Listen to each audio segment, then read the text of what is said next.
Right, what's up guys? Welcome back sa ating YouTube channel. For today's video guys, ay tuturo ko sa inyo kung paano kumuha ng NBI clearance. Alright, pero bago tayo magsimula, kung bago ka pa lang sa channel ko at interesado ka sa mga ganitong content, hit mo na yung subscribe button at yung bell para updated ka pa sa mga bagong videos na i-upload natin dito. Alright, simulan na natin.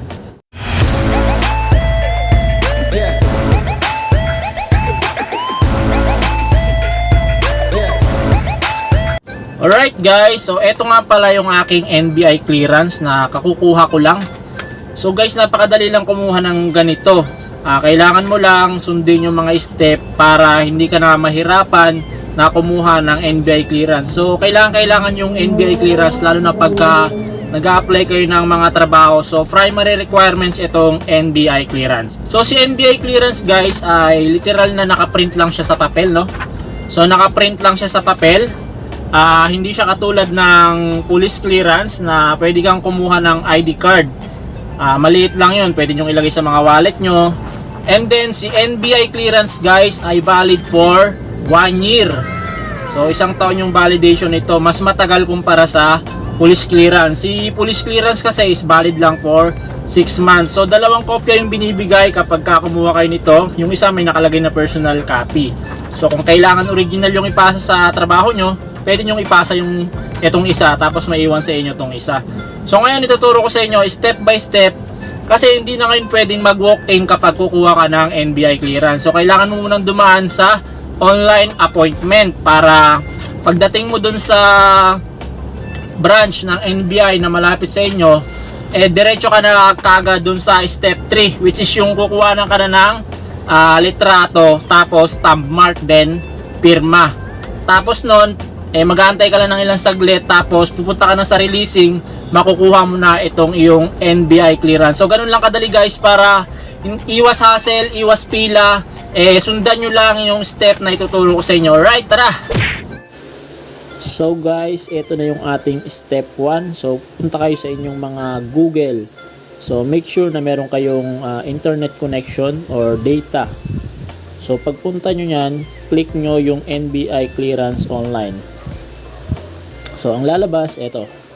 So i-click nyo ito yung NBI clearance application and renewal. So ito yung i-click natin guys. Yan. A few moments later. Tayin lang natin mag-loading. And then, ito yung lalabas, yung government service. So ngayon, may nakalagay dito na renew your NBI clearance. So kung meron ka ng existing na NBI clearance, so ang kailangan mo lang dun is yung NBI ID number. Makikita yun sa upper left corner ng mga luma nyong NBI clearance. So kung wala naman, okay lang din. So click natin itong renew your NBI clearance. Ayan lang natin.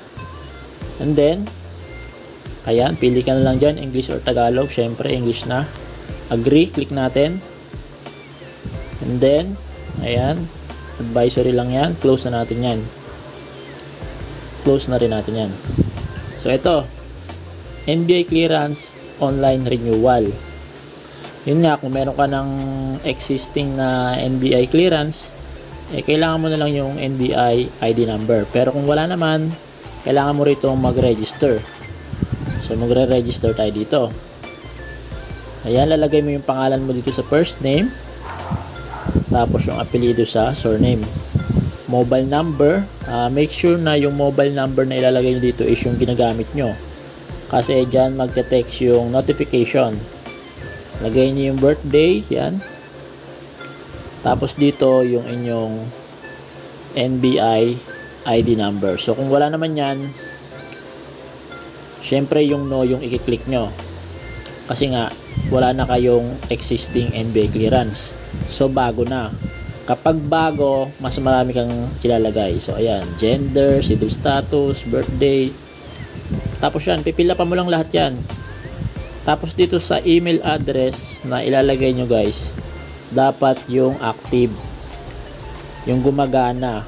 Then yung password na ilalagay nyo, Huwag niyong kakalimutan. Etong password na ilalagay dito is kahit manghula ka lang, basta tatandaan mo para hindi mo makalimutan pag maglalagin na tayo mamaya. So ayan, read and accept terms of services. So check mo lang yan. Tapos agree. Then click mo tong I'm not a robot. Tapos pindutin mo yung sign up. Pag napindot mo na yung sign up guys, so pag napindot mo na yung sign up, mapupunta ka na dito. Ayan. Ngayon, i-click mo yung apply for clearance kapag ka okay na yung mga detalye na nailagay mo dyan. Ngayon, kapag ka hindi pa naman okay yung mga detalye mo, pwede mong i-edit. Click mo lang yung edit information. Ngayon, apply for clearance na tayo. Click mo lang yung apply for clearance. Dito, lalabas naman yung type of ID na ipepresent mo kapag pupunta ka na sa NBI clearance branches na malapit sa inyo. So, pag click mo nyan, ayan yung mga government o valid ID na pwede mong i-present, no? O, click mo lang dyan, halimbawa, ito, yung UMID o Pag-ibig ID, driver license. So, bahala ka na kung alin dyan. So, akin, ito, pinresent ko yung UMID. Tapos, syempre, yung ID number, lagay mo din yan. Click mo lang yung agree sa baba. Okay, close na natin yan. Ito, your registration code or reference number will be provided after you select your payment option. Sabi niya, yung reference number daw natin na ipapakita natin dun sa branch ng NBI clearance ay ipapadala sa atin once na nagbayad na tayo, once na nasettle na yung payment. So, pwede ka magbayad sa online via GCash, pwede ka rin magbayad over the counter. Alright? So, ngayon, kapag nag-set ka na, pwede ka mag-set ng date kung kailan mo pipick upin sa branch at syempre kung saang branch ka magpipick up. Ayan, i-type mo lang dyan kung saang branch yung malapit sa lugar nyo, lalabas naman lahat dyan yan. Alright, so, nakapili ka na ng branch, halimbawa Angeles City, Pampanga. Ayan, o. O, yan, Angeles City, Pampanga. Tapos click mo ng ito, 20 halimbawa. O, ito yung mga kulay blue na to, yan yung mga available slot na pwede kang kumuha. Ito, AM, PM. So sa ano na to, April 3 na. 'Di ba? Kung magpapa-appointment ka ngayon, petsa pa lang ngayon 20. So sa ano ka na makakapag-appointment? April 3. Alright? Click mo lang diyan tapos ito, ayan, 130 babayaran mo. Pwede mo siyang bayaran sa ayan, bangko. Pwedeng cash, over the counter, 7-Eleven, GCash, Paymaya, ayan, Shopee.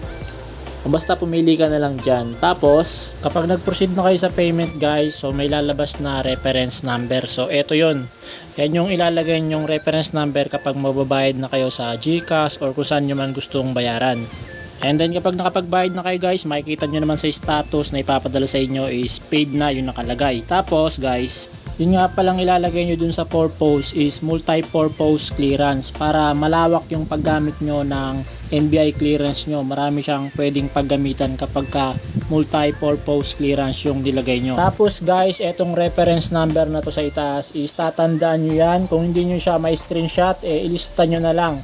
So yan yung ipepresent nyo sa NBI clearance kapag punta nyo sa appointment nyo, kasama ng isang valid ID na inilagay nyo doon sa application form. Alright, tapos na kayo sa step 1 and 2. Pagdating nyo sa NBI branch, diretso na agad kayo sa step 3, which is kukunan kayo doon ng litrato, thumb mark at pirma. Pagkatapos nun guys ay pipila na kayo sa step 5, releasing. So doon nyo nakukunin yung inyong NBI clearance. Pero kung meron kayong kapangalan guys ay mag-aantay pa kayo ng another 10 days for verification para makuha yung inyong NBI clearance. So ganun lang po kadali ang pagkuha ng NBI clearance. So step 1 natin is yung application form. Kailangan mo mag-fill up para sa iyong online appointment. And then yung step 2, yung ating payment via online or over the counter. Then yung ating step 3, pagpunta mo na sa branch ng NBI Clearance, doon ka na kukuha na ng picture, thumb mark, and pirma. Yung kasama na rin yung step 4. And then yung step 5 is yung releasing na makukuha mo na yung iyong NBI clearance. So yun lang guys for today's video. Kung meron ka pang katanungan tungkol sa pagkuha ng NBI clearance ay huwag mahiyang magtanong sa comment section sa ibaba.